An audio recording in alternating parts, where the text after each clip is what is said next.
sitze heute hier nicht alleine. Ich bin ja Alice Schmidt und die International Officerin der Jungen Liberalen und es gab aber schon vor mir International Officer und zwar ganz tolle International Officer und das ist meine Vorgängerin Katharina Schreiner.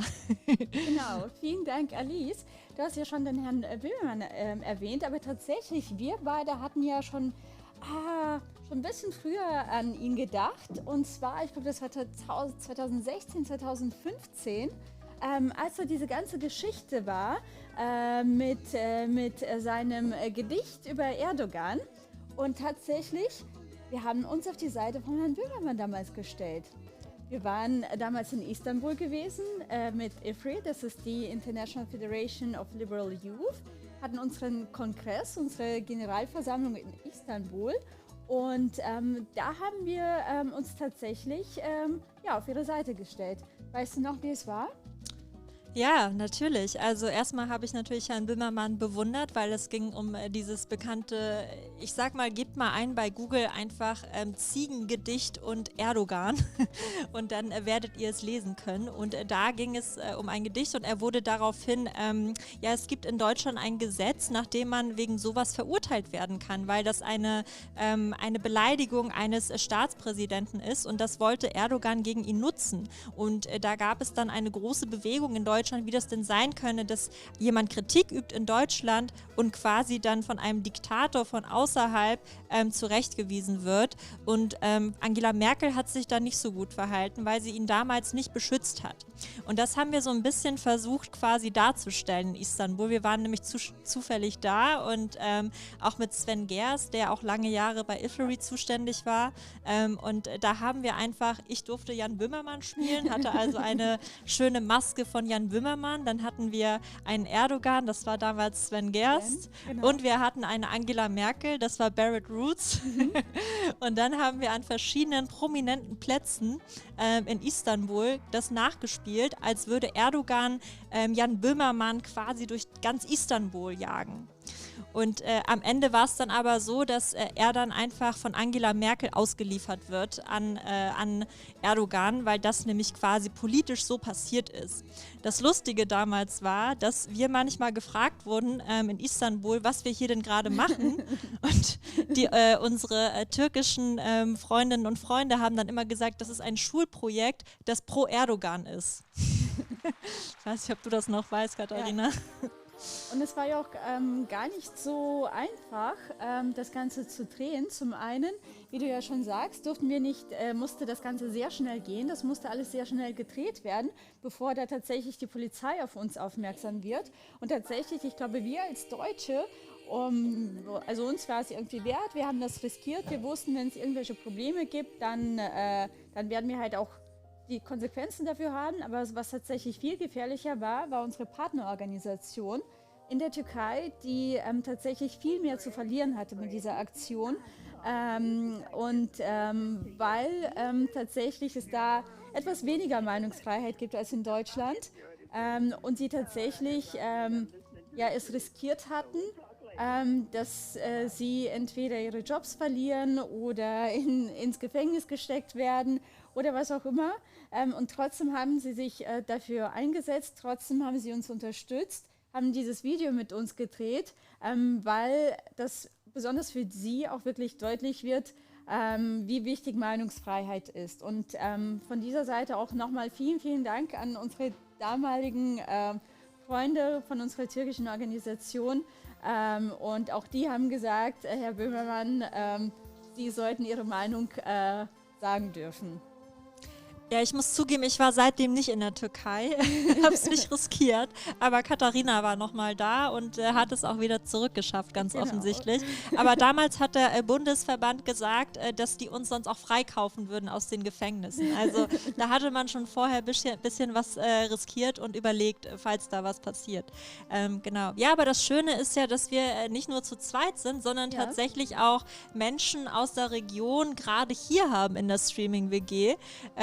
und jetzt vielleicht überraschend, die meiste Zeit werden wir in Englisch sprechen. Also normalerweise sprechen wir hier natürlich in Deutsch, aber da unsere Gäste heute englischsprachig sind, findet ein großer Teil in Englisch statt. Also bitte nicht wundern, dass wir jetzt hier gleich switchen ins Englische und dann würden wir nämlich auch unsere Gäste hier begrüßen können und mit ihnen sprechen können. Und auch erstmal Hallo zurück an Franziska Brandmann, die tatsächlich auch International Officer war. Ich glaube zwischen uns beiden, genau. Deswegen Hallo zurück, Franziska. Schön, dass du mit dazu schaltest. Du bist im Herzen und bei unseren Gedanken natürlich auch hier auf der Couch. Absolut. Also auf jeden Fall. Ich bin immer ein großer Fan meiner Vorgängerin, habe sehr viel von ihnen beiden gelernt und freue mich natürlich auch immer noch mit ihnen in Kontakt zu sein. Und jetzt ist der Moment, wo wir switchen werden, wo wir ins Englische rübergehen und dann auch unsere Gäste einmal einladen. So, a warm welcome and I would be very happy if our guests would come to our nice couch because it's a very good place here and yes. Hi. Hi, Serkan. Thanks for having me. So, Serkan, maybe you can introduce yourself. Who are you? What are you doing here? And how did you end up in this apartment? Well, I'm Serkan. I live in Istanbul. I am an international officer in Trash Movement, which is a liberal youth movement in Turkey. Well, I am also a volunteer trainer in Iflaray. That's how I end up being here. Katerina, thanks for you. You invited me here to talk about Turkey and how is the political situation is there.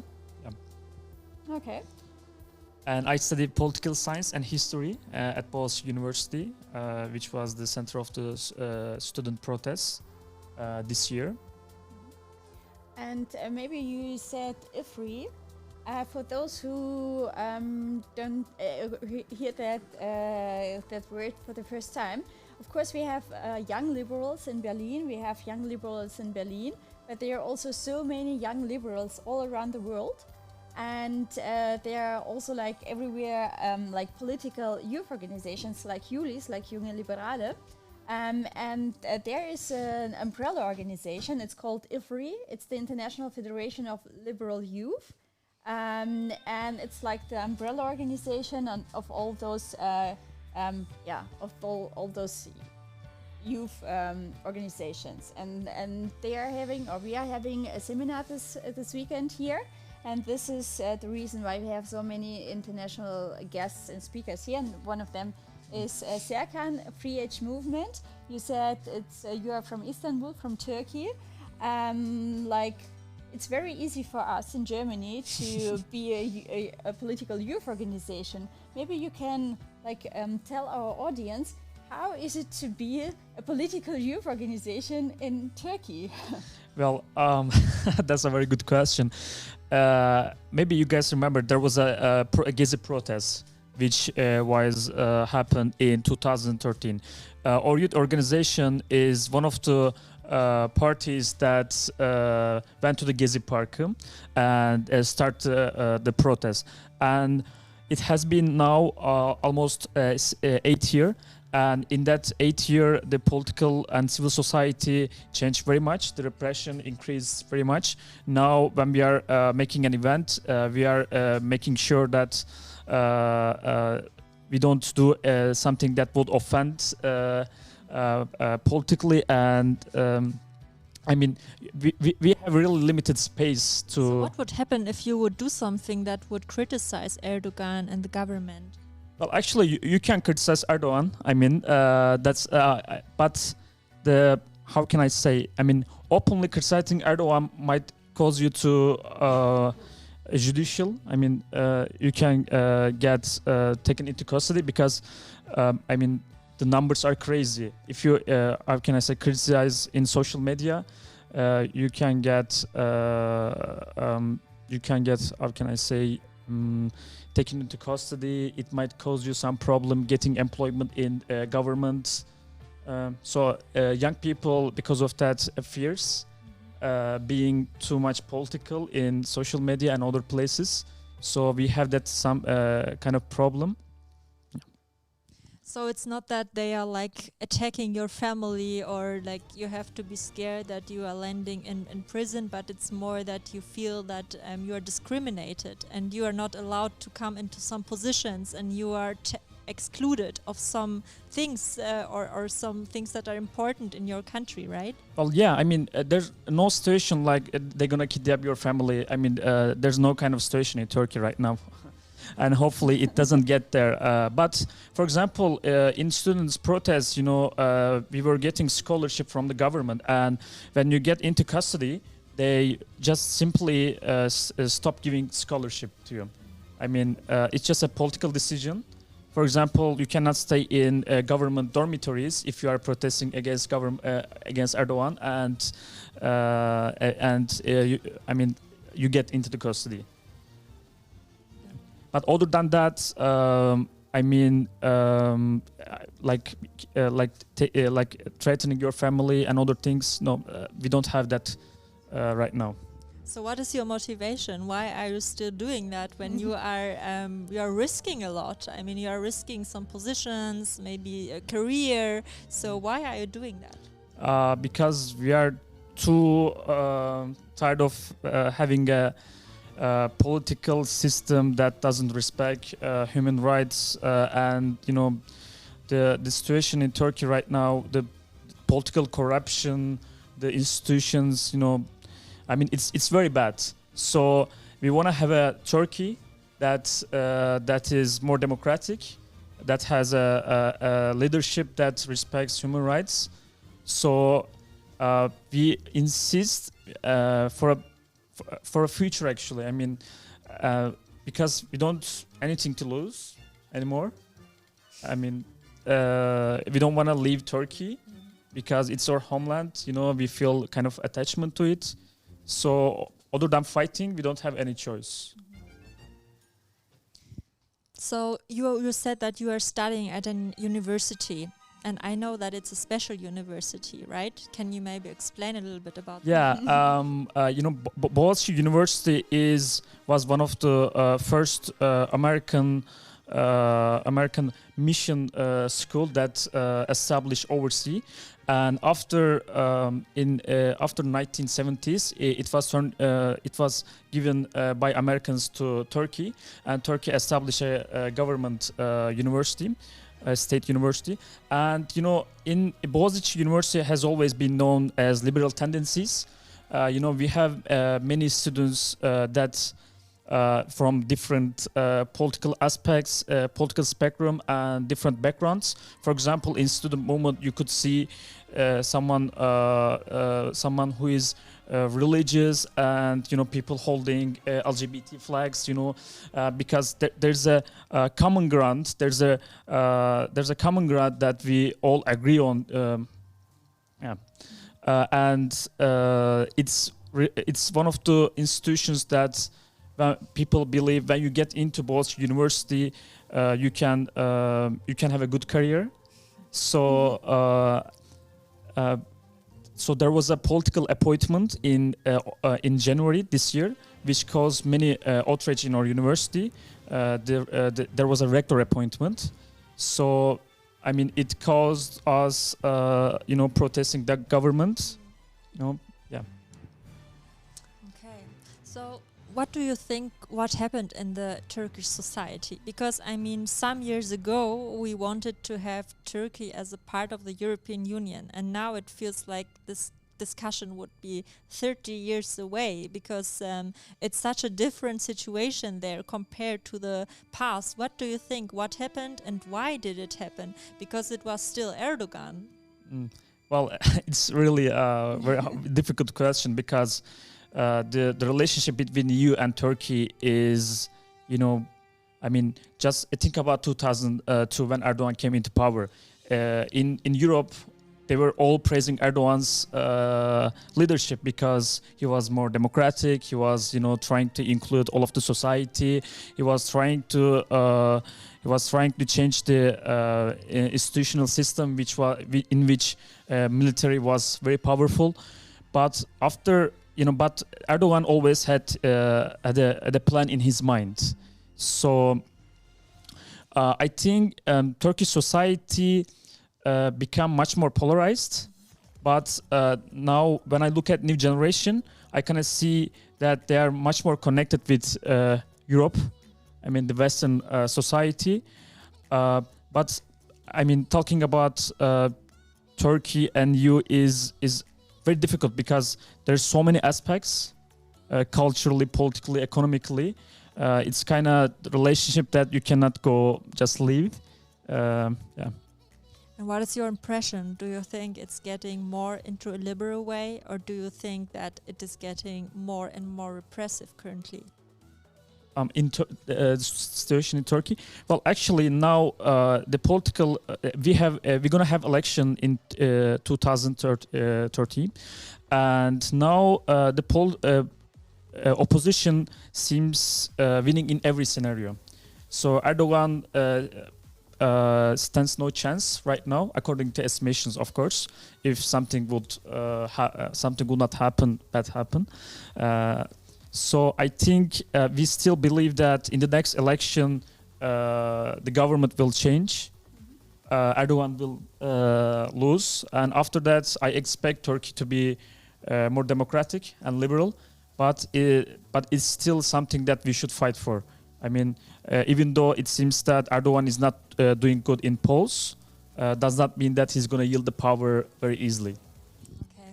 I read some complaints that maybe we are talking about a very high level. So what is your favorite food in Turkey? In Turkey.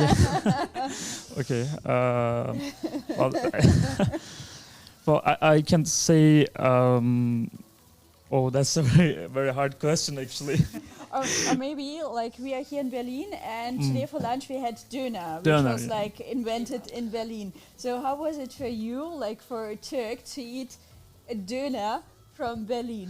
It was a very good experience because it was very delicious and better than Turkey, actually, a Turkish döner.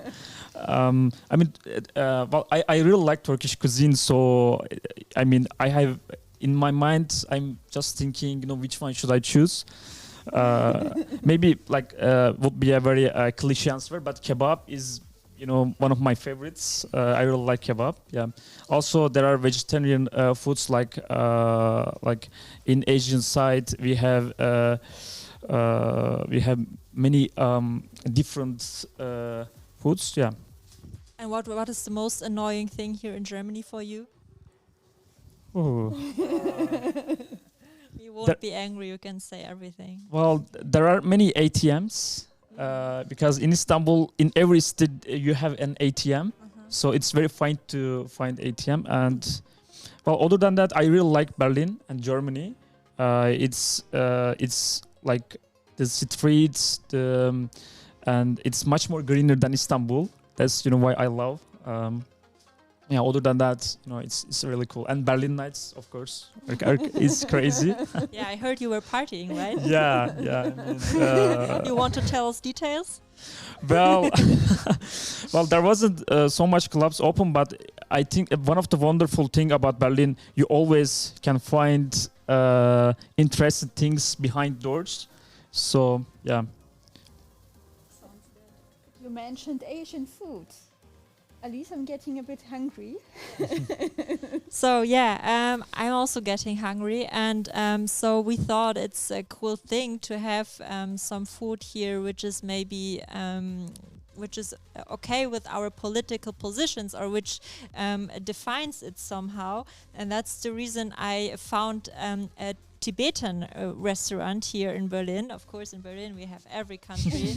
And we will now, or I will order now something, and then we will open it here, and then you will see our Tibetan food. And I will not tell what it is. Maybe you know it already. It's very typical, but if you never saw Tibetan food, then now it would be the possibility. And in the time, maybe you can invite our next guest. Yeah, I can invite our next guest, but I want to do like a little bit of quiz with you. Like our next guest comes from a country or also from a city which has its own place, like a real place in its capital. Come here. And its capital just for their flag. So they have a flag of a place of the flag. So, do you know what it is? I can give you a few more hints, like for the people who like reading. Their most famous, like Romeo and Juliet story is called Ali and Nino. I guess you can Google that now, and if you have like if you know already what it is, please write it down in the chat. And maybe a third hint, they have like a wonderful, beautiful towers of flame. So, okay. It's probably not the most common city or capital to guess or to visit, but it's definitely worth to visit it. It's Baku and Azerbaijan. So we have here Zulfiya, who is our guest. So welcome. Thank you very much. Yeah, and you could also give such a hint, like it's sandwiches between Iran and Russia. So maybe someone who is good at geography could find it. But yeah, thank you very much. I'm Zulfiya. I'm from Azerbaijan, and I live currently in Baku. So I'm working in an NGO, Social Rights Center, where we are providing free legal assistance. So yeah, that's it about me. Yeah, we are happy to have you here because like there are many ways to engage in a society. One aspect is like, for example, like a political organization, but the civic society is so much more. Like there are so many NGOs, there are so many stakeholders, there are so many organizations like fighting for a better life, a better I don't know, system, or just to have a like System of a Down. Okay, I didn't know they are from Baku. No, I think they are from Armenia. oh, okay. Yeah. Okay, yeah. I didn't know that. but maybe can you explain it? What exactly are you doing at your work, and also like how is it to like the situation for NGOs and like, you know, for the civic society, and how is it to engage like as a also non-political organization, but just like a civic society? Yeah, I'm working as a communication officer, and like as I mentioned, our work is mainly about providing free legal assistance, like capacity building trainings, we are trying just to contribute as much as possible to our society.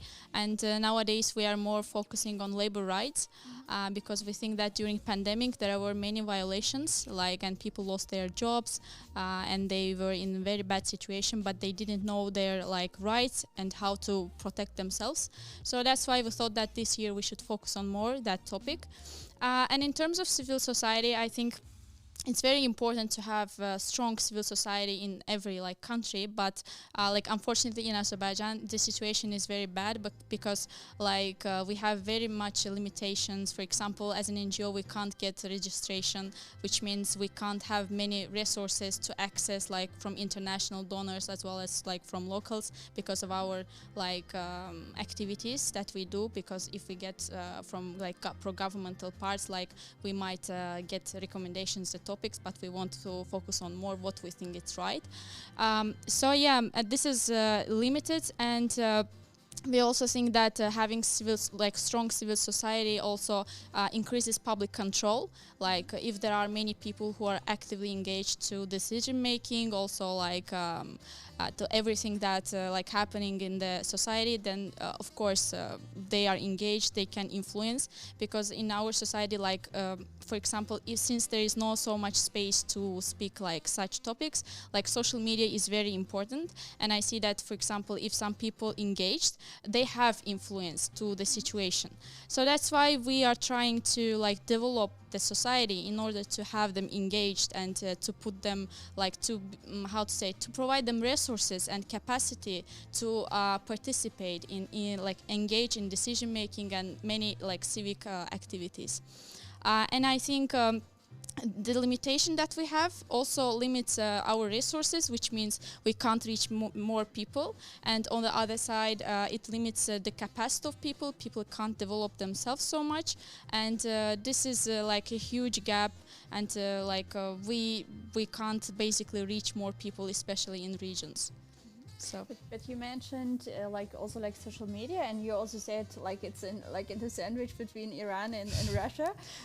How free is your media or social media? Can you do anything you want there? I mean, social media is kind of a place where people talk whatever they want. Basically, people can post something, they can comment, and I think social media is great, especially the countries we have, because by this way you can reach the governmental authorities. But in terms of the governmental media, of course it's kind of pro government, and it's very much limited. Okay. Yeah. What is your favorite food from Azerbaijan? Well, we are very much focused on meat, so I can't give many recommendations for vegetarians. But I really like dolma. But we have more than 40 types dolma. But I really like the one which we call Three Sisters, and there is a how to say that in English. Tomato tomato and meat inside, also aubergine meat inside, and pepper meat inside. So they are three sisters. Mm-hmm. So this is my favorite, I guess. Okay. I didn't know. Okay.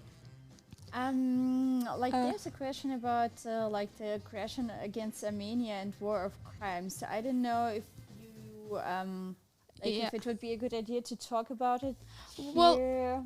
I mean, yeah, it's kind of not my topic, but I can just briefly mention that the war situation, war crimes happened for both sides. For example, we had many cities which were bombed by Armenia. Also, it wasn't it was also war crime, and I think the aggression happens from both societies, because since they have their mindset since their childhood that this is your enemy, and both sides are very aggressive towards each other.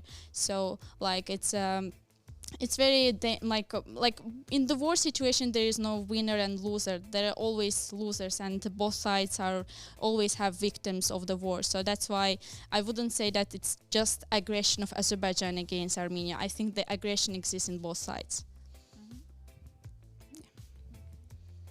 I don't know. We have two more guests actually. Serkan, you said that you need to leave earlier, so we are really sorry to lose you on our couch. But I don't know if you want to stay here. You can stay on the couch because you also. I could stay a little bit more if possible, but not so much time, unfortunately. Okay. Then maybe I would like to introduce our next, at least one guest. It's Yevgenia, and Yevgenia is. You can go. Thanks for having me. Yeah. And Yevgenia has the honor to be part of the IFRI bureau and coordinate all those international activities and all those international youth organization or political youth organization. Maybe you can maybe you can introduce IFRI a little bit more and then also say something about yourself. So thank you so much for having me here, and it's my first Twitch live stream, so please forgive me if I make any mistakes. So my name is Yevgenia Fedotova. I'm one of 4 vice presidents of International Federation of Liberal Youth, and besides of participating on the international stage, I also a vice president of Liberal Democratic League of Ukraine. So basically, I work with Central and Eastern Europe member organizations, and also try to work with Asia on behalf of IFRI, because this region is not well involved in our activity, but still we have excellent regional member called Youth. So if you watch us, hello. Yeah. So also I'm a part of trainers team there, and it's a great third day. We had a wonderful cooperation with candidates from Freie Demokraten, and we made demonstration today in front of the Chinese embassy, and it all aligns with the topic of our seminar, embassy branding and Twitter, because we were very empathic to people for whom we were protesting. It's a kind of political branding for us with this activity, and of course it was covered in Twitter. Yeah.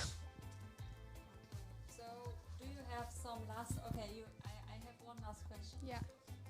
And my last question is, what did you like so far most in Berlin? Well, I really like the culture, because I feel like, I really like the spirits of the cities when I visit other countries, and the bicycles, and also the green city, and also the buildings, how it's very structured and clean. I really like that. So, in general, spirituality of the city.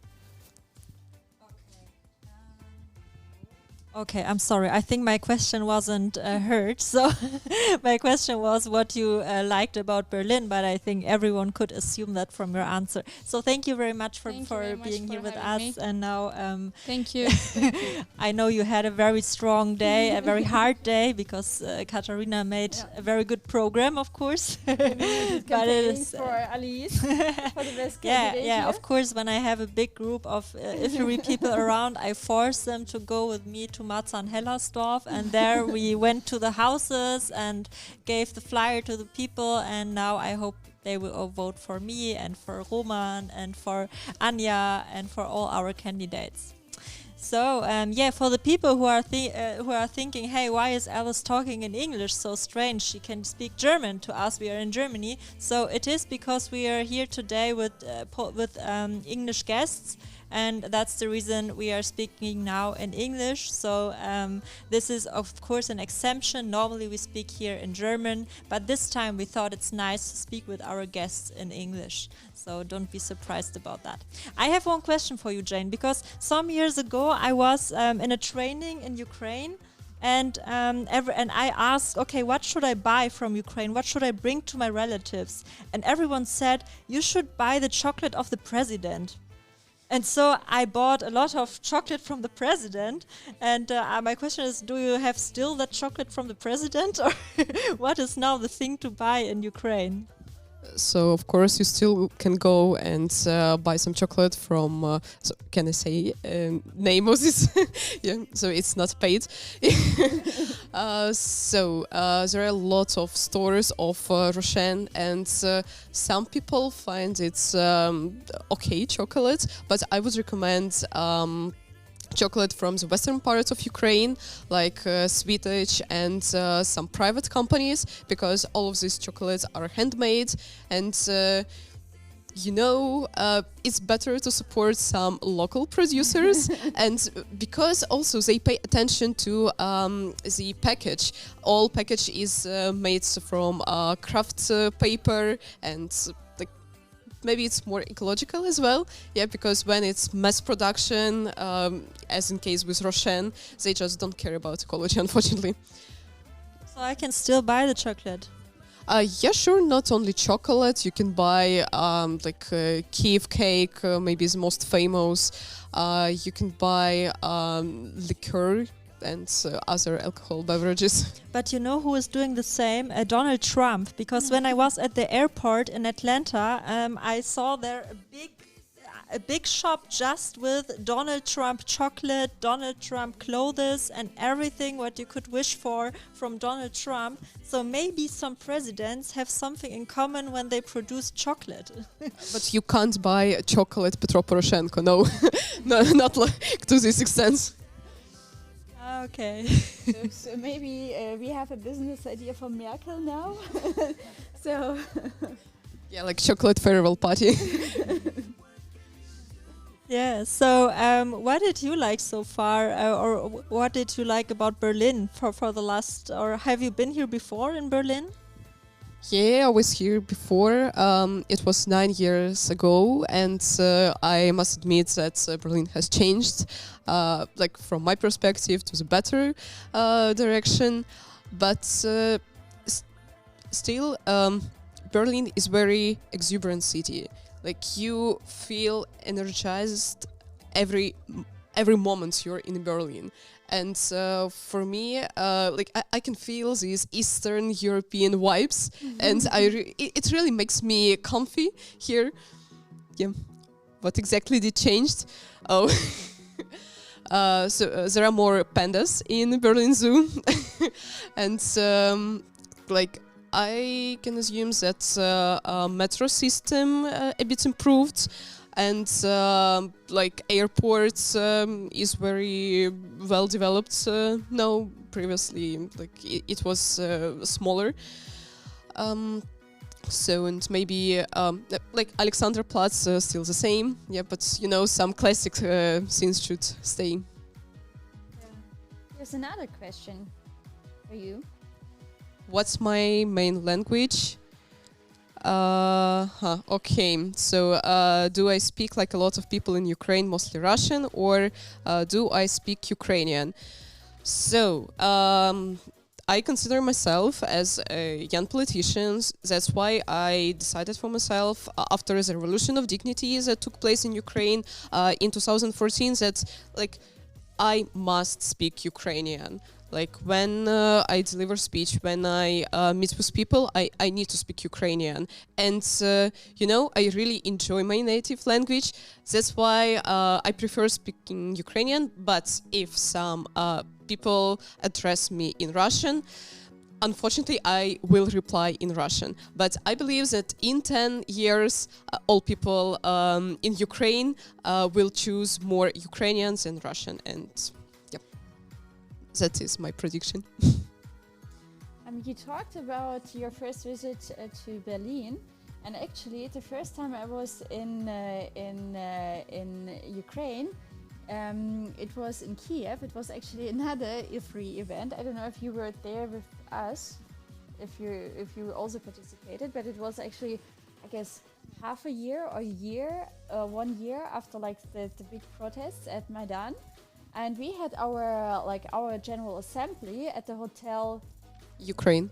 Hotel Ukraine, which is just like the view of it is like the Maidan, and it was such an inspiring situation and an event and like experience for each of us who were active in youth politics, and then we were there, and there's the Maidan. There were also like I guess bullet holes, I don't know, and it was just for us all like very, very inspirational, and it was like for us this is actually why we are doing like politics, like so maybe this was like just my experience of Kiev.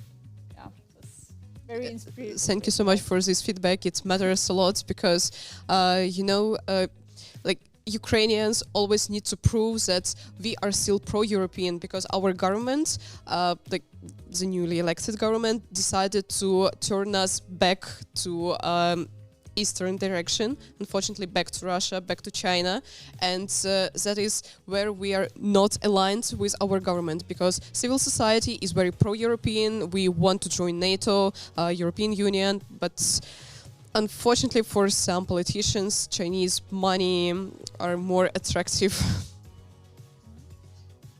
But also you said, okay, your government like moved a little bit to the Chinese direction, and maybe maybe that's a good like point to introduce our next guest, because I guess I don't know any other organization at IFRI who is fighting so much like for or against China, and for the freedom of Taiwan and Tibet, and also especially Hong Kong.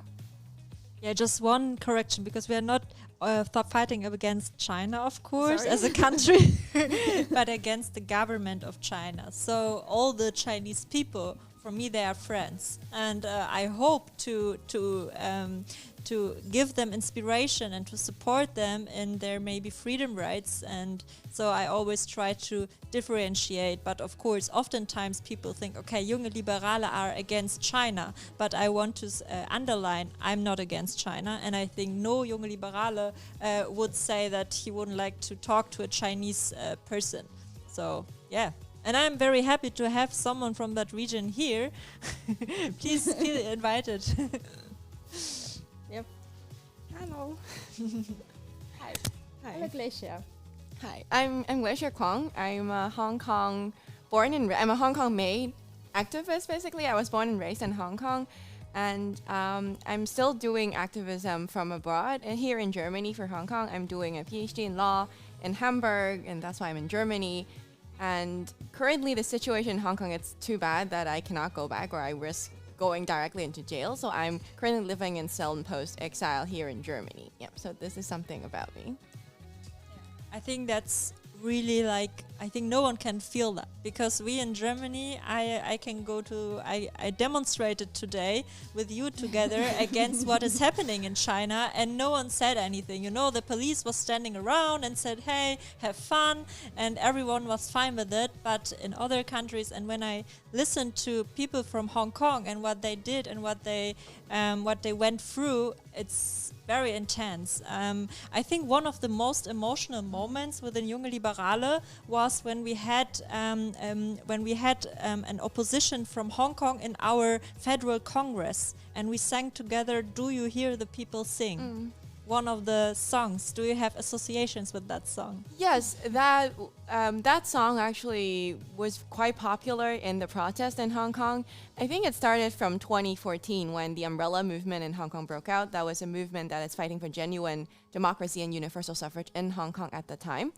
And we have, like, the English version, like "Do You Hear the People Sing?" is obviously very well known. And then we have lyrics who is translated into Cantonese, which is the language that Hong Kongers speak mainly. And we have this very strong emotional memory about the song. I would like burst into tears when I hear it on the street in the protest, because you suddenly feel there are so many people that are on your side and we're all working together for the same goal. And so this song actually means quite a lot to me. And the movie, of course, Les Miserables, is really sad, but at the same time, this relates to me so much as an activist that it's fighting for like democracy and freedom in Hong Kong. Can you maybe tell us a little bit about the roots? How did the whole protest started, and how were you personally involved in that whole movement? The movement that we all see on television, the clashes, the huge like protests, 2 million people on the street, those things happened in 2019. It all started with a campaign against an anti-extradition bill that is proposed by the government. That bill actually made whoever that violates like Chinese law, like Chinese Republic law, the People's Republic of China's law, if you ever set foot in Hong Kong, you can be extradited back to China.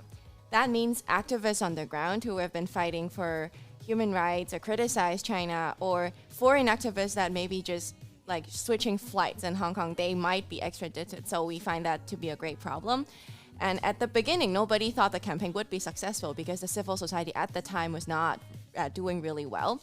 But then on the 9th of June, like 1 million people took to the street. And then on the next protest, 2 million people took to the street. That is around a quarter of a population. That's a huge thing when you compare to any democratic country. But the government didn't listen. They replied with a noted with thanks statement. And then they replied with baton, tear gas, guns, and so on. So it escalated into the clashes that we all saw on television. And at the time when the movement broke out, I was actually in Germany writing my master thesis, and it was quite heartbreaking to see what's happening because I grew up in the activist circle, so I can easily see, okay, that's a friend, he's being arrested. So I feel that urge of, I have to do something for them, what can I do for them? And then their colleagues, activists, reached out and said, oh, do you want to do something here in Germany? It's possible for us to raise the awareness, or maybe we can try to find people to talk to about what's happening in Hong Kong and ask for their awareness, because China problem is not only a regional problem, it's a problem that's affecting the world, so there might be ways that we can help Hong Kong. And that is how I started working about raising awareness about Hong Kong and China in Europe or in other places of the world. And I flew back twice into Hong Kong in between. One in August in 2019 to join the protest, and the other to run for the to help run a campaign for the election in 2020. And so did you realize a change in Hong Kong when you were back, and maybe also in the years before? What changed in the society, or did something change? I think the greatest change I see is the self-censorship that we do. Like when I grew up when Hong Kong was still relatively very free. I can say whatever I want. I can criticize whoever I want, especially the government. But now, like in 2019, when I go back for the protests, everybody was still hopeful that we are leading somewhere with all the protests, with all the movements that we're doing. But in 2020, when we go back because of the implementation of the national security law that is making, that is creating very fake and undefined crimes that will basically criminalize all activism on the ground. And everyone is just so depressed, and we are so careful. Even I was too when we were running the campaign. We instantly censor ourselves. Oh, the candidate cannot talk about A, B, C because it will cross the red line, and we constantly think about how to avoid those red lines. And so we basically like do self-censorship in order to play safe so that we don't get into jail right away. But this is a really sad thing to see, because I was taught that Hong Kong was different, Hong Kong should have freedom of speech and so on. But then we as activists started self-censoring ourselves in that sense. Yeah, we have a question about that. Has Hong Kong free internet, or is it restricted like in the rest of China? Do you know that? Yes, Hong Kong for now marginally has a free internet, but before we do have a free internet, we don't have the Great Firewall like China does. But now, after the implementation of the national security law, the Chinese government and the Hong Kong government have been putting blocks to different websites. For example, some colleagues and I, we initiated a charter for diasporic Hong Kongers, that is for the overseas community Hong Kongers that are living abroad. And that website was being first, the Hong Kong police sent a letter to the Israeli company that hosts our website and say, you have to take it down because it's a violation of the national security law. And the company took it down. And then one of our colleagues, Nathan Law, he made a huge fuss about it online on Twitter because he's quite well known, so a lot of people focus on the event. And so the website went back on. And then 2 days later, we realized it was being blocked in Hong Kong. So no one using a Hong Kong internet service provider can access that website. And there are several other websites that are being blocked as well. Like as long as some of them are related to Taiwan, some of them is related to documenting police brutality and so on. So we marginally still have a free internet, but it is clearly shrinking at this point. And you know, we have one very emotional topic within Junge Liberale and in the liberal family, and this is called TikTok. So what is your opinion on TikTok? I never used it. Like for myself, like my political stance don't justify using TikTok. And on the other hand is, if you are in Germany and using TikTok, that doesn't mean your data is safe. Because last year, the ECJ in Brussels, not in Brussels, right? ECJ is it's not in Brussels. I forgot what it is. I'm sorry. But the ECJ made a judgment on Shrimps 2. That is a case related to data protection. It actually ruled that if your data is being transferred to any places under a set of legal terms called standard contractual clauses, then they can actually be transferred to the US or even to China. That does not provide like sufficient data protection. So it doesn't mean your data is completely free, and I'm not sure how many of you actually read into the details of the privacy policy when you click consent before you start using TikTok. And so it is kind of dangerous for me as an activist from Hong Kong to use TikTok, because that means my data might go somewhere. And on the other hand, I find using TikTok as an activist quite self-contradictory. I know it reaches a lot of people, but I don't feel like I should use a platform that would ban contents that are related to criticizing China. For example, they blocked Uyghurs, like contents talking about Uyghurs. They ban things on basis of homophobic issues and so on. So I don't find it comfortable for me. I'm not saying the other platforms are doing really well, but comparatively, I trust the other platforms more in a way. So maybe I really enjoy listening to you because I feel like you are you know a lot thing and you are talking in a very free way, and this is the way how we liberals hope that everyone can talk in that way. And so you said that you wrote your master's thesis. What is your plan now? I mean, you said that you are now in a dangerous situation because it's not easy to go back. It would be dangerous. They would put you into jail. So what is the situation now for you? For me personally, I'm now pursuing a PhD, so I'm still on a student visa at this point. But my passport would expire very soon. Then I will face a choice of if I have to seek asylum in Germany, or because I have this other passport called British National Overseas Passport, which is not formally recognized as a passport in Germany by the Ausländerbehörde all around like Germany. So it's been quite tricky to really come up with a plan, because if I have a passport, then I can before I graduate, I can still stay in Germany with my British National Overseas Passport. But if they don't recognize it, then I will be forced into the stream of asylum seeking. But the process of asylum seeking takes quite a bit of time, and I will be required to abandon my studies at this point because of the regulations and so on. So I haven't actually have a plan yet. My plan is to finish my PhD thesis as soon as possible, and I will decide from there. I'm trying to postpone the panic, not thinking about it right now. So do you know what it will be about, your PhD? My PhD it's going to be very boring. My PhD focuses on data protection and the legal theory behind data protection. That is, in the world of commercial surveillance, where a lot of different companies and entities will collect my data, and they will analyze it and know a lot of things about me. So how do we reconsider the consent model that we're using now? Because we don't read the privacy policy. I don't too, unless it's for research.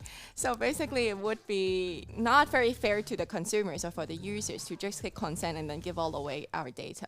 So this is how I'm trying to write my thesis. I'm trying to argue for we need to change that model. That's funny. I didn't know about that question, but that works very well. I mean, now you can maybe explain why it should concern you when a random Chinese government dude has your data. The thing about personal data, it's very tricky because, for example, if I have a look at your YouTube watching records, if I know that maybe you watch one video, then I will only know that you watch one thing. But in the world of data, 1 + 1 = more than 2. If I have if I can know what 10 videos that you watch, basically I can infer your preference. If the videos are politically related, and I can deduce what your political preference is. Maybe you're liberal, maybe you're not, or maybe you are in the queer community or not. I can deduce a lot of things from simply looking at your viewing data. And maybe you would say, oh, but it doesn't matter. They're in China. They can know whatever about me, but they cannot do anything. Then I would suggest you look into what happened in the US in 2016 about the Cambridge Analytica. Basically, there are evidence suggesting that Russia was involved in trying to manipulate the election through using social media, data collected by social media, and then use targeting advertisement and targeting contents to try to shape how you see the election or see the world. Because when you use Twitter, I think you can turn it off on Twitter, but the algorithm is there, and it's on Facebook and it's on Instagram, that they will feed you with content that they think you would be most interested in. And this is how slowly but surely your views would change, and this is how I see this becoming a huge problem. Yes, I just explained that. I hope that you find it convincing that it's a threat. Maybe I sound paranoid, but in my position, I was required to be very careful. But I do encourage people to think about do you feel comfortable when everyone knows so much about you? Because I feel kind of creepy in a way. Yeah, so we as liberals normally we feel the way uncomfortable when the government knows too much about us. And I also make the experience because sometimes you know maybe about our position about Nord Stream 2, and when we make a post about that on Facebook, then I see a lot of very strange profiles commenting. And I know that the profiles, I don't think that there are real people behind it. And so I see that there are people talking to me. And also when I do a post on Russia, I often get very strange answers. And in China, this is not... I don't feel that they have so many people who are organizing this feedback, but sometimes I get also strange messages. So I think they try to get our data, and I'm sure that for me it would be very hard to get into China currently due to what I'm doing. Don't try. Don't try. Maybe I should do so just to find out and to make a big scandal. Yeah. I kind of understand that question. I guess right now in Germany we live like in a stable society. We have like, okay, we will not have a government or we'll have a new government very soon. But still, right now everything is kind of more or less okay and kind of less everything like more democratic. But imagine in 20 years or so we will have another government, or maybe this government will be forced to work very close with, I don't know, you mentioned Russia already, or with China, and has to exchange those data, or there will be any political pressures or deals, I don't know what.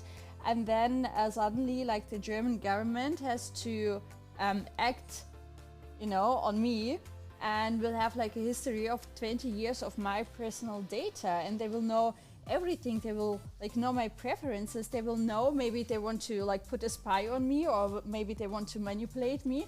They will like I don't know, prepare everything the way so that I don't even notice that I'm manipulated right now. And like that I can get like the political power. They can like, yeah, they can manipulate me. But maybe also you mentioned Oxford Analytica and how much impact it had also like on the elections in 2016, like and why Trump like became president. I'm not saying that it was just because of Oxford Analytica, but Cambridge Analytica, sorry, Cambridge Analytica, not just because of that, but still like digital data has already so much political impact, and it has real impact on like decisions and like of state decisions and on law. And maybe like also because you mentioned Russia, and I guess from the Ukrainian side you you see more or like more personal like the aggressions from the Russian side. So maybe like maybe you can say it or like explain from your side why you don't want to have like the Russians to have your data. And there was also like this other question about like the pro-Russian and Ukrainian kind of like mentally splitted regions. Maybe you can like say something about Russia, but I guess it shouldn't be our topic, because if we start talking about Russia it will be like a long evening, but like from your Ukrainian point of view. I would like to follow Eli's example and say that I have nothing against people from Russia. I do have friends in Russia, but the Russian government really makes a lot of brings a lot of pain to Ukrainians, because like let's face it, there is a hybrid war, and Russia has too many resources to have a potential to win in this war. So that's why I don't want my data to be in the disposal of the Russian government, for them to know triggers of Ukrainian society that they can use to manipulate and try to even make this, like was mentioned in the comments, split, like mental split, because you know Ukraine is a big country, and it's not only Odessa that tends to speak Russian, or Donetsk and Lugansk. No, it depends on family. Like we have our relatives in Russia, and of course some people are just bilingual. So young generation, like the who were born in independent Ukraine, they know how to overcome it, and they don't have this mental split. But people who are more than 30 years old or maybe 40, so it's a challenge to work with them, but we will try to come up with plan how to close this issue with mental split in their head. Okay, but maybe also what you said, that like maybe it's a little bit also like the generational split. But I think what is like in common, that like both in Hong Kong and also in Ukraine, that like there were a lot of young people on the streets and a lot of young people who were like fighting and still fighting for a better life. But at a certain point, you also need like the older generation to join you to to make it like 100% happen. So how did it work in Ukraine? Because now you don't need to protest anymore this way. So how did you manage to like get the whole society or a big part of the society for a change? Our government still keeps us entertained and like just push these cases. Like the most recent one was with the activist Sergei Starnenko. He was put in like custody because he was trying to save his life because he was like almost shot, and people just went to street and turned protest to be a performance. And again, like maybe it would be spoiler for Glacier's speech, but it also was leaderless. We know for whom we are fighting for, but like we don't need just one adult guy who will say that, okay, I will tell you what to do. No, right now the situation is that civil society knows what to do, but the next step is to prepare these people to participate in elections and to form political parties and to be representatives of civil society interests. So there is a chat question. Maybe you are asking yourself, oder vielleicht fragt ihr euch, warum reden wir hier die ganze Zeit auf Englisch? Wir reden hier auf Englisch, weil wir heute mal internationale Gäste da haben. Zum Beispiel eine Hongkonger Oppositionelle, was sehr besonders ist und worüber ich mich sehr freue, die aber eben besser Englisch spricht, und eben auch noch Jane, die auch aus der Ukraine kommt, und das ist der Grund, dass wir heute einmal auf Englisch sprechen, also nicht, dass ihr euch wundert. Und klar, Gaia Sturzflug, wir gehen auf den Chat ein, also gerne Fragen stellen, wenn du welche hast, gerne stellen wir sie hier weiter, also gar kein Problem. So, I will switch now again into English.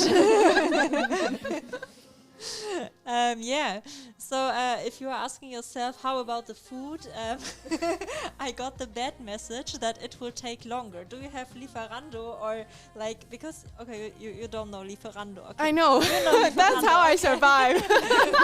Basically, when I'm writing my thesis. Do you use it a lot, or? Depends. When I'm like doing research, basically I don't cook a lot at home, so I'm like, I'm just gonna order pizza. I'm not gonna think, and that's how I survived recently. Yeah. You know, Lieferando is a system where you can find all the restaurants and their menus online in a big website, and you don't have to go on every website of the restaurant, and you can order. But it's not good for the restaurants because they have to pay for that they are on that website. I don't know. So, but a way to overcome that is to call, or when you can look on the menu online, and then you can find the name of the restaurant and call it directly. So that they don't have to pay. Yeah, and normally they are so happy about that they will give you something extra. For example, when I order sushi, they will always give you a sushi extra. Oh, I will do that next time. But I don't have sushi where I live, so I would just do it with You don't pizza. have in Hamburg sushi? The district that I live in don't have sushi around me. That's really sad, but Wow. So one more reason to move to Berlin. I will consider Berlin is too big for me, and I like Hamburg a lot. Like, Hamburg is said to be the most beautiful city when the sun is out, I have to add. But I like Hamburg a lot. It's like very cozy. The mix of like a big city and a very cozy village is just perfectly blends in together for me. You know, I'm originally from Schleswig-Holstein, which is the part over or in the north of Hamburg. Have you been also in Schleswig-Holstein at the beach or? No, I've been to Oh, Lüneburg no. very recently. I will go there. I will go there. I will be sure to visit there. Yes. Okay, so I can say the best place in Schleswig-Holstein is St. Peter-Ording because it has the most beautiful beach. And if you want to have the most beautiful beach of Europe, you can go to Røm in Denmark because there's like you can go on a car and you can drive on the sand for kilometers and kilometers, and it's really nice because it feels like desert. But it's so big. almost the winter is almost coming. So Yeah, I'll have that's to right. wait till Okay, next yeah, year. yeah. But you will stay longer with us, you said. Yeah. So I guess that's the best point in time now to pitch for Frankfurt am Main. So since you're from Hong Kong, you're familiar to skyscrapers, and you get all the skyscrapers in Frankfurt. And we are also a rather smaller city, but everything very compact, and you can like reach everything by foot. So you can also consider Frankfurt as well. Frankfurt for the winter and like that for the coming summer. I have it all planned. I have a long to-do list now. Yes. Yeah, I really hope that it will work out to stay here for a long time. You know, the FDP worked, or some members of the FDP said that we should introduce a visa for people from Hong Kong due to the things that were happening there. But of course, you know, we are the opposition, so and the SPD and the CDU, they are of course a bad government, so they didn't introduce such a visa-free entrance possibility for people from Hong Kong, which is very bad because I feel that. Or how do you feel now about the Western world and Hong Kong? Do you feel that they are still thinking about Hong Kong, or do you feel like they forgot about what is happening in Hong Kong? Because I have that impression. I'd say yes and no.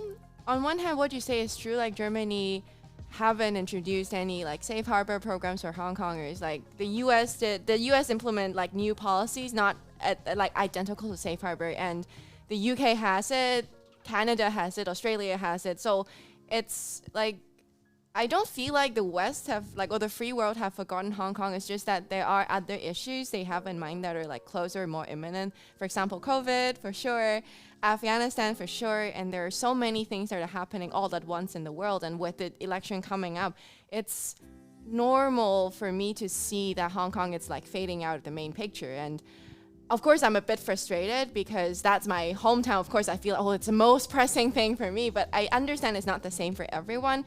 And there are always people like Gita Jensen and other like members of the parliament that they're very supportive of Hong Kong, and they will constantly reach out and say, oh, this is happening in Hong Kong. Is there something we can do, what we can offer? And so this is always a very pleasant experience to work with them and to know that they still have that in mind. And I feel like there are a lot of rooms to fight for better legislation, better policies, not only for Hong Kong, but maybe for people from Taiwan, from East Turkestan, from Tibet, that they may suffer the same experience as Hong Kongers do, and there are a lot of groups of other people who are like suffering the similar situation. So there is always need for better policies and better understanding of what's happening in the world. And the China problem, like the Chinese government problem, well, I should put it that way to be more clear. It's a problem that not only affects us in Hong Kong, but also affecting academic freedom in Germany, affecting a lot of different things in Germany, like, for example, the economic sector, the industry sector, and so on. So I do feel like they, like, how no matter how reluctant the politicians are now, they will have to face it sooner or later. And it's always easier to solve the problem earlier than later, in my opinion. Of course, and we have also the whole thing with Taiwan, because what will happen next when China is doing this? What will be the next step? We never know. I feel like they are not, or no one wants to stop them, and they are like getting more and more power. So yeah, I'm really, this is frustrating me, and I hope that the next government, and this was what we were protesting today for, will be much more will show that they are standing in for our values. So I actually have a question regarding Taiwan. I heard that you guys managed to like change the foreign policy of the party or so on, or push for something about Taiwan. I heard it from Gita actually. She was very excited and she told me, "Oh, Glacier, do you know what happened? Like this happened." I was like, "Wow, that's so amazing. Can you tell me more about what happened there?" Yeah, well, so of course the whole politics about China is very important to us, and we have a lot of positions on that. And so what happened was that the ambassador is in touch with us, and he will be also here in this place with us in some days. I think it is the 23rd of September. He will be cooking with us. And so the thing was that we said, hey, have a meeting with Christian Lindner or with our persons who are in responsible places, and then we find the connection. The first place where he was with us, Junge Liberale, and then afterwards we showed, okay, this is the person we have to talk with. And so when the FDP started to talk with the ambassador and started to realize, okay, we cannot do what China wants us to do, because standing in for a one China politics, that is what they want us to do, what CDU and SPD are doing. Then the FDP also started to say, okay, we should also talk with the oppositions and to be more open-minded. Of course, we did it as Junge Liberale, you know. So thank you, Güde. But some people would like to talk about vacation, because okay, I'm sorry, I cannot spell that name, but your trip is going to be in Ukraine, and you like the people and the culture and also women there. Okay, but so maybe you can tell me at first the most beautiful place in Hong Kong, or when I'm again in Hong Kong. You were for 3 months in Hong Kong, but please tell me the most beautiful place in Hong Kong, and then you can also tell the most beautiful place in Hong Kong. And afterwards, there are so many. Afterwards, of course, you have to do the same with Ukraine. At least you were also in Hong Kong, so you have But not for 3 months. But at least for 1 week, so you have to start. What's your favorite place in Hong Kong? Oh, I have to admit that I was just for political, it was just a political thing. So I saw a university, I saw a restaurant. And Which university? Oh, I don't know the name anymore. Oh. Yeah. But tell me, you can also say two places. There's too much. But my favorite would be the countryside of Hong Kong, no matter where it is, because in Hong Kong, when you go hiking, it is possible to have the city, the mountains, and the ocean in one picture. So it's like the one thing that I really miss. I like hiking a lot. I go hiking in Germany, but it feels very different. Like you don't get that like scenery outside of Hong Kong. So that's very special to me. Yeah, I think it's a really nice combination, and I would love to go to the countryside, so I hope I will get the possibility sometime. So Katharina, do you have a favorite place? Yes, I guess it's on the ferry, like when you go between the two islands, and it's just amazing to be like in the middle of all those high skyscrapers and all those lights, and you are like just on this ferry and like have both sides. But of course, peak is also just amazing to see like the whole Hong Kong like under your feet. Are you on the peak in the nighttime or in the morning? Both. Nighttime is like it's like so amazing. I love going there at night. Yes. Yeah. The funny thing with Katharina in Hong Kong was that because there was a street market and they have street food. Yes. Oh yeah. And you know, for us Europeans, sometimes if you see the leg of a chicken or the leg of, I don't know, other animals, and it looks a little bit strange. But Katharina ate everything. Good for you. And also like the snake soup. There are like only 2 or 3 restaurants in Hong Kong. And it was it's very really tasty. good. It's really nice. It's usually for winter because after you finish it, you'll feel very warm. Like this is like a very nourishing dish in Hong Kong for the winter weather. Yes. I have to admit that I was also for 1 month in China. And Do you like it? It must be interesting to be there. I've been there before when I was younger, and I quite enjoy the experience of like exposing to new cultures and things. Yeah, well, it was interesting because it was a summer school that wanted to persuade us to do there a Chinese year. So they tried to show China from the best side. it was okay, but there were also some strange situation. I wanted to say that they had the strangest thing I saw was a snake in a big glass of vodka, because they wanted to give you the taste of the snake in the vodka.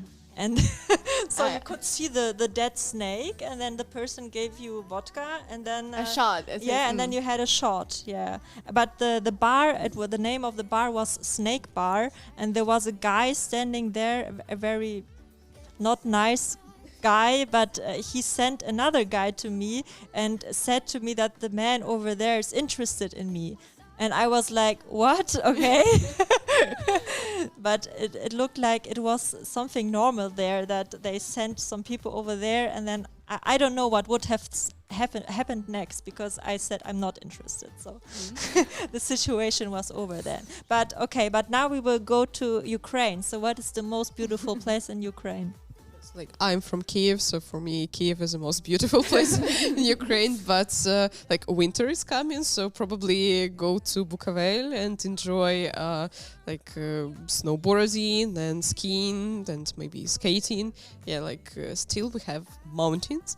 Yeah, so Bukovel and this Carpathian region is very nice place. I know that also my cousin from Poland did vacation there before the war and before Russia went in. But is it possible to travel around the whole country now, or is it dangerous to go into some areas in Ukraine? So of course we don't recommend to go to Crimea, because for Ukrainians it's obvious that Crimea is Ukrainian. Yeah. Central, western, northern part is safe to travel, but some eastern parts and of course border, still we receive news that there are shootings and people are killed. So it's not the best way how to explore Ukraine. So please, for upcoming time, don't go to east. Okay, yeah. Sometimes the comments here are not very friendly and a little bit of sexist, unfortunately. So, because someone is writing après-ski with Ukrainian girls, but I think that this is not the thing that we are standing here for and so if that person feels well with that comment, I can say that we don't feel well with that comment and we don't support the values that are behind this comment. So yeah, I will tell you now how many minutes it will take until we get our food.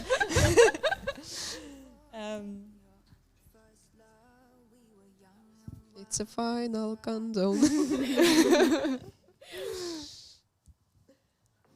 So it will be 20 minutes. The problem is that because when I ordered, they said 25 minutes, and then they sent me a message, sorry, it will be 65 minutes. Oh. So that was the thing behind that. So I have to be honest that I cannot read that. Creo, here's someone writing Creo que la gra. So maybe Marshall Bruce, we are talking in English, but we are not talking in other languages. So if you have your question again in English, we would be very thankful about that. Do you understand that? No. Anyone? I think it's Spanish. Okay. I wish I used Duolingo more. I use Duolingo a lot. Which other languages are you speaking both?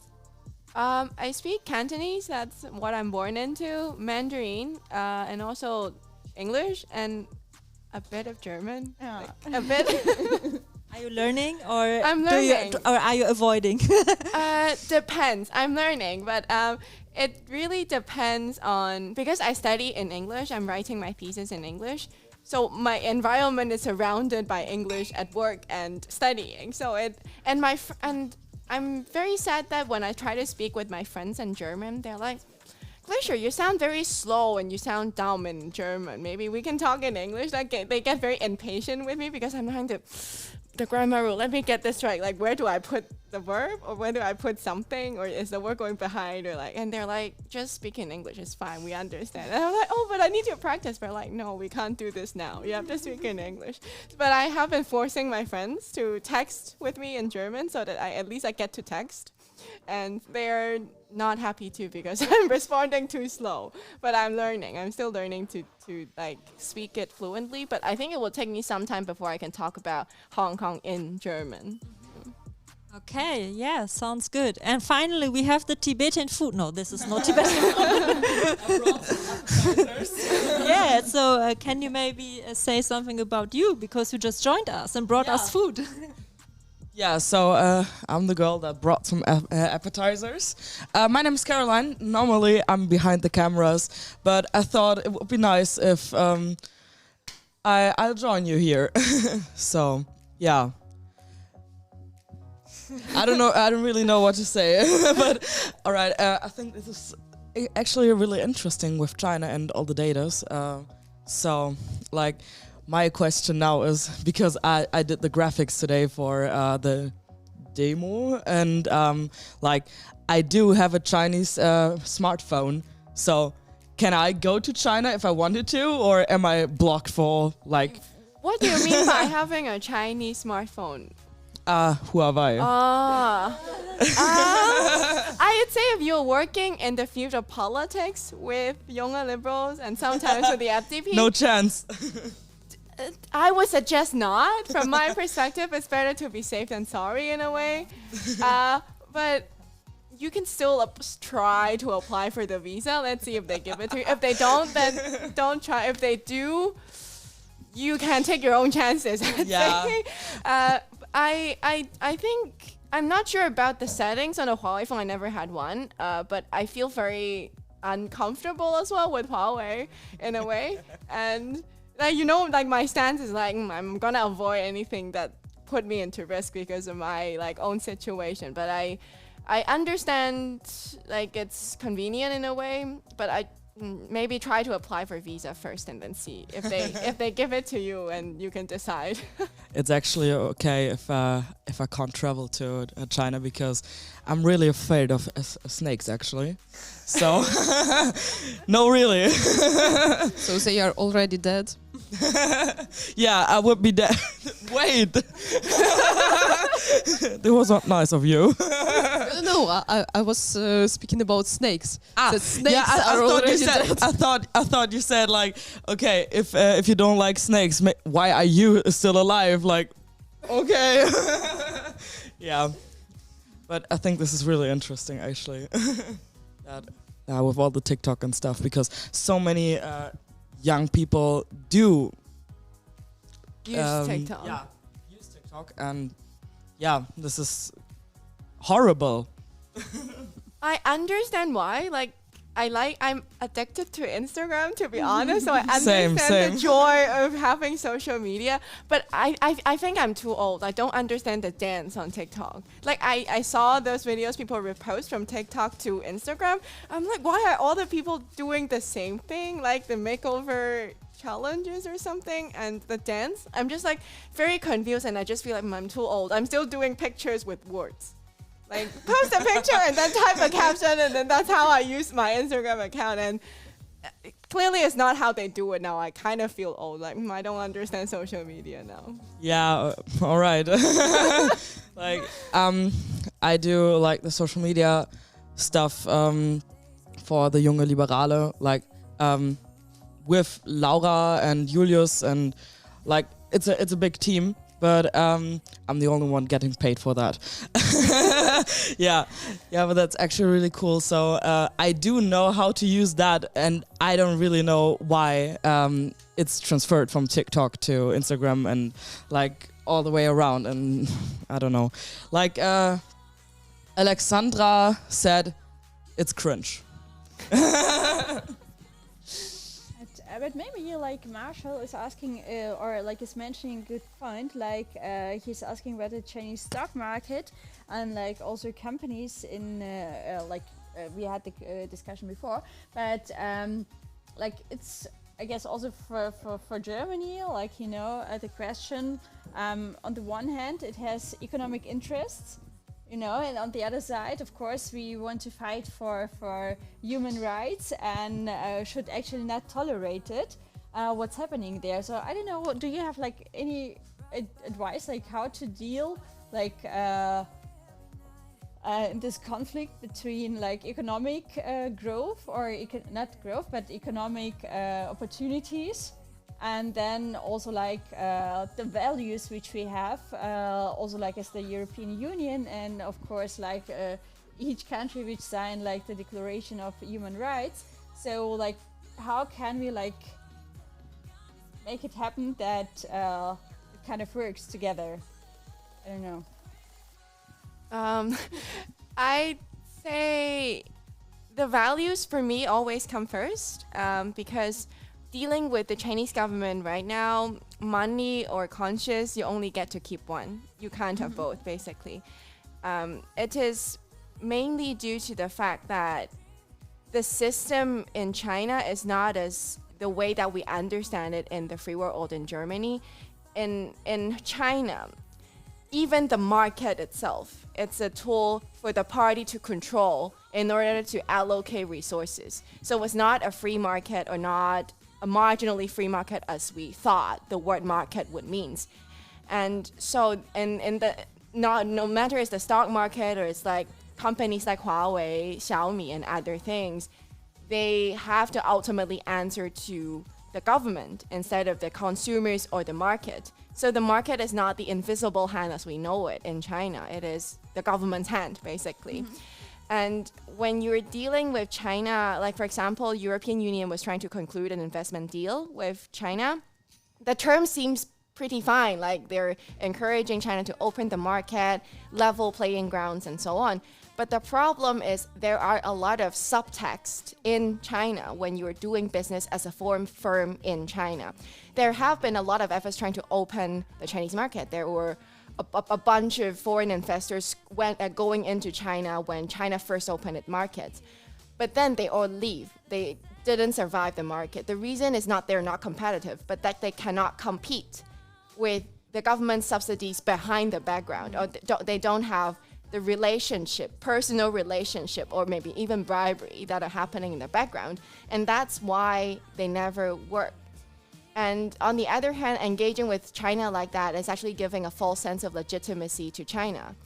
China often use it, no, this is how the world works, we're playing by the rules, but they're not. And tolerating China will not make it a compliant player to the books of the international law, what is happening in the world. And if the world wants to work with China, it's possible, but you have to make sure that the Chinese government changes its behavior first. And that is not going to work by being a yes man to China. And that will require a lot of cooperative effort from different countries or even among the European Union countries to give China a hard no on things that we cannot agree with, especially on human rights. For me, I value that first. And for other economic rights and other things, this will be how we can work with China. I'm not completely against working with the Chinese government, but I'm just saying that there has to be ways to make sure that China comply first. And it is not like saying, oh, but Chinese government won't change its behavior. It's not like that, because the world, in my opinion, haven't put in enough effort on trying.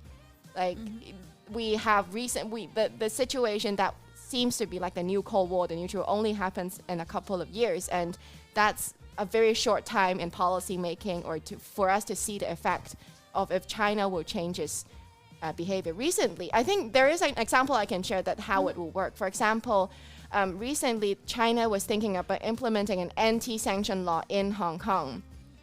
That means that Hong Kong firms cannot comply to foreign sanctions. For example, if Visa wants to operate in Hong Kong, that will be impossible because they will follow U.S. sanctions. And this is how so they're going to target the firms that are following other countries' sanctions. But after the news of Beijing might implement that law came out, the stock market dropped very quickly. And Beijing then decided not to push that law very quickly. And this is a sign that economic power can actually keep China in check and change its behavior, at least they refrain from introducing that anti-sanction law. So this is a recent example that I see that might be room to operate in order to stop China in that sense. Yeah, I have maybe two last things to say, because one person is saying, yeah, FDP is the party that is against environment because they are not looking on the planet, and so of course I would like to say the FDP has a program for that, but it has another program compared of course to the Greens, because there are two ways how you can deal with the environmental issues. You can on the one way try to do economic stimulation on doing a better politics and doing better economic things in a more sustainable way, or you can forbid things, or you can try to you can forbid something and maybe also risk jobs.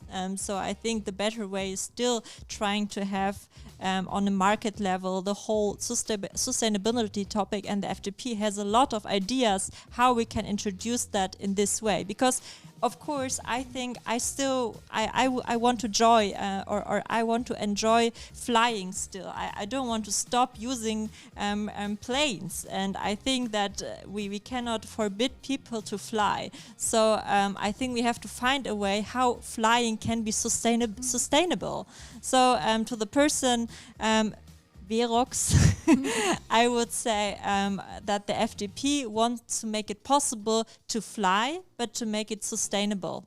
And someone before asked me to tell you that the FDP is the best party here in Germany. So yeah, this is it.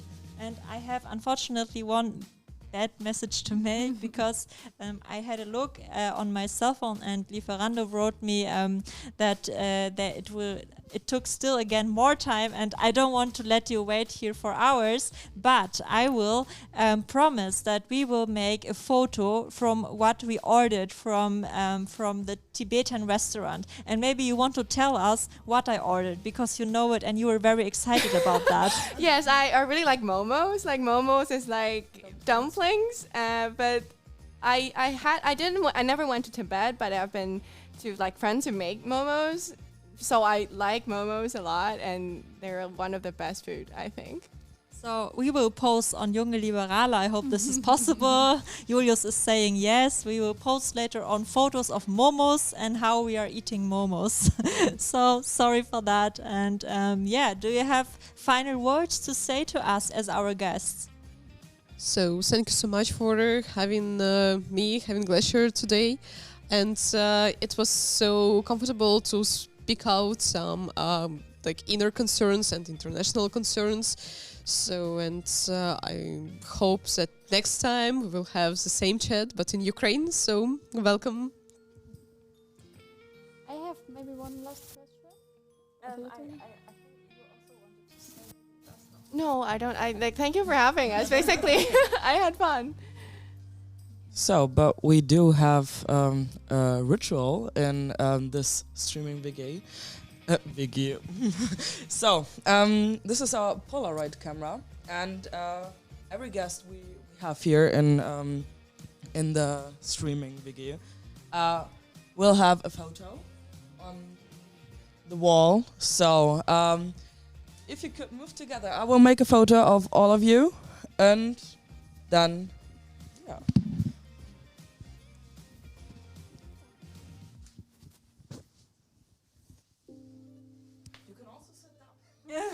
You can also sit down if you want. Should we sit down or send?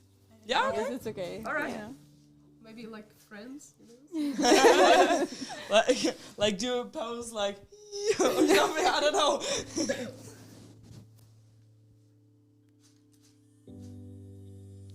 Nice. Like the guest.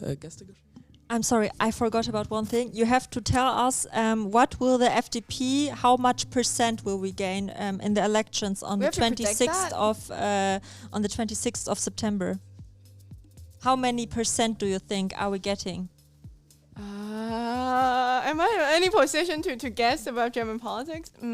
I think I read the polls. It's around 16. 16. So you think we are getting 16%? Please write I it hope down. like We hope the same. We hope the same. Yeah. What do you think? It's like today Iflary has participated in campaigning, so I hope for 20%. Yeah, 20%, 16 and 20. I think no one was that optimistic. So we are happy that the international community is supporting us. So yeah, do you and of course, I mean, it was I took a lot of time from you, so we have to give you something big, and you prepared something. Is it momos? It's not momos. I'm sorry for that. But yeah, we do have presents here, and one for you thank you. and one for you. You can open it. Hopefully you like it. Oh, I think these are the wrong. Oh, is it the ones that if you put hot water in it, then Yeah, this will show? yeah, but these are from FDP. But we would like to have the no. And what is the meaning of phrase? Nie gab es mehr zu tun? Nie gab es mehr zu tun. Correct. It's the phrase of our campaign. There was never more to do in Germany. Cheers. Okay. Now these are the white ones. Thank you. So, again, I hope you like it. Oh, is it the same? Oh, is this the same? Yeah, it's the same. So our stream turned to be unpacking.